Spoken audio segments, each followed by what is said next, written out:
pessoal! Então agora a gente vai ver o que é adição e subtração com monômios semelhantes. Então eu quero salientar aqui, chamar a atenção, que a gente só vai conseguir fazer adição e subtração quando os monômios forem semelhantes. Quando os monômios não forem semelhantes, a gente não consegue fazer adição e subtração. Por isso que eu botei que a gente vai fazer adição e subtração de monômios semelhantes, tá? Então aqui nesse exemplo, eu tenho 7x mais 5x.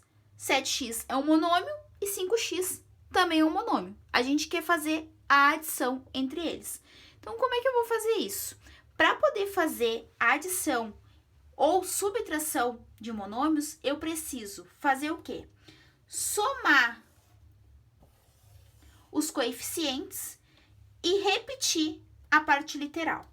Então, qual é a parte literal aqui? A nossa parte literal aqui é o x. Então, a gente repete a parte literal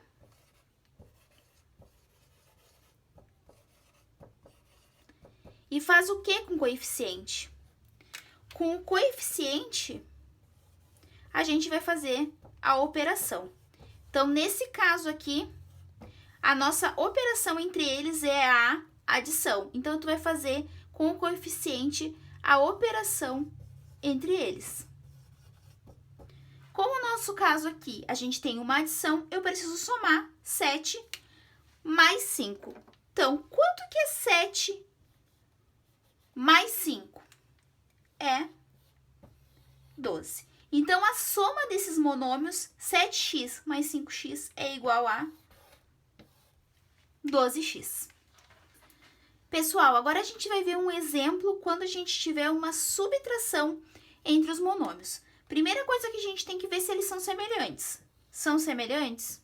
São. Parte literal são iguais, então a gente pode dizer que eles são semelhantes. Então, agora a gente já pode ir direto para a operação.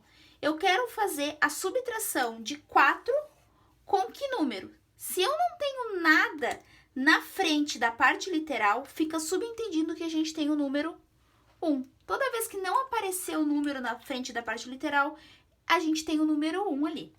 Então, eu quero fazer 4 menos 1. 4 menos 1, 3. E o que eu faço com a parte literal? A gente só vai repetir. Então, 4x² y menos x² y vai ser igual a 3x² y. Pessoal, então a gente tem um exemplo aqui de uma adição entre monômios. A primeira coisa que a gente precisa ver é se esses monômios são semelhantes para poder resolver. Então, a parte literal precisa ser igual.